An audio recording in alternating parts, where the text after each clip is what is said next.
Good morning, my name is Storm and today I'm going to critique one of the occupation-based goals that was set with one of my clients. So the goal was for Meg to increase her independence in showering within 8 weeks. We set this goal collaboratively with Meg after we completed a Canadian occupational performance measure where she identified that she wasn't happy with her performance in showering and it was something that she would like to improve on. Earlier in the year, Meg experienced 2 falls, both in her room. Before the fall, she was independent in showering, but after the falls, she did receive supervision and 1 assist in the shower. This was because she experienced some left shoulder pain, so this was limiting her ability to reach down and wash her legs or to reach up and wash her hair. And just be independent in the shower pretty much. So she did say that she felt she could do more tasks herself in the shower, but she was too slow. She said she was too slow and the carers did a better job and got the job done a lot faster than she could. We decided to do a shower assessment to determine where the breakdown in task was, and so we could see how much assistance she was actually receiving from the carer. From our observations, we saw that Meg could do a lot more than what she thought she could in the shower independently. We saw that the carer, with verbal prompts, Meg was able to do a lot more, although the carer tended to just get in there and take over and do most of the tasks for her. We also observed that Meg was also happy to sit back and let the carer do a lot of the tasks for her as well. So from that experience, we decided we needed to break the goals down into smaller, more achievable goals, such as Meg will wash her face and both arms independently with verbal prompts from the carer within 2 weeks. We graded the task of showering to enable Meg to build up her confidence and her ability to complete more of the showering tasks independently.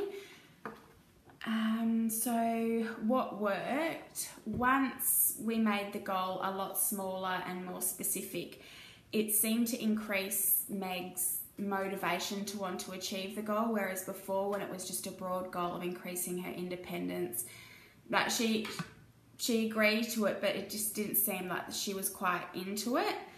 So after doing the smaller goal, she was more motivated and interested. And I thought that by starting small and working up to increasing her independence, it would also make it more sustainable for herself and for the carers as well.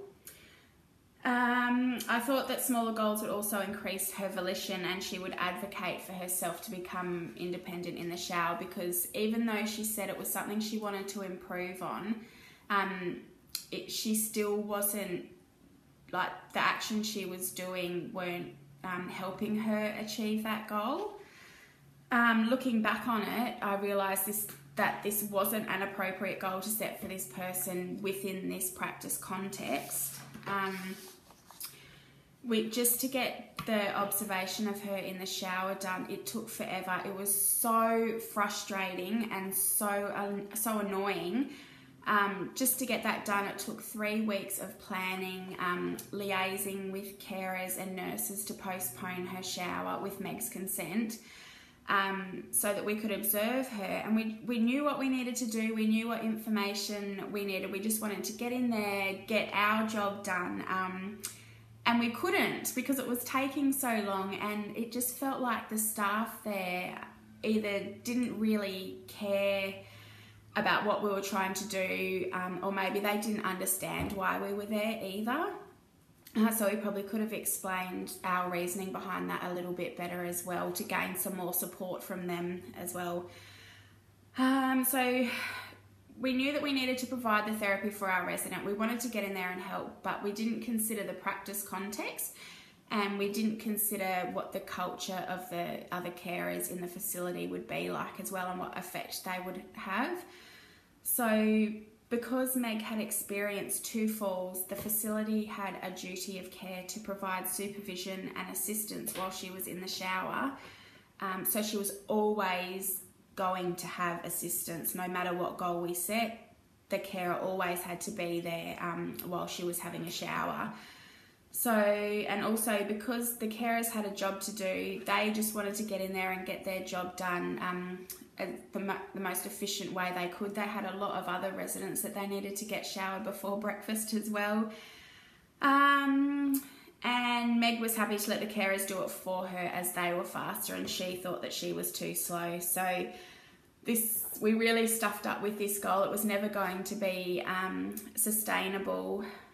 And we observed that as well, because even though we did set those smaller goals, and each week when we went in and asked her how she was going, the carers were still just doing the task for her, so that didn't work at all. I learnt from this experience that when setting goals with a client, the practice context is really, really important to consider, as it can significantly affect what can be achievable for your client. I also learnt that the person's motivation or volition is also quite important, and the culture of other health professionals is also important, because even though your client has goals and things that they want to achieve within the practice context of residential aged care facility, if the other health professionals aren't on board, then whatever therapy you do with her, or whatever interventions, is not going to be sustainable for that person. Thank you.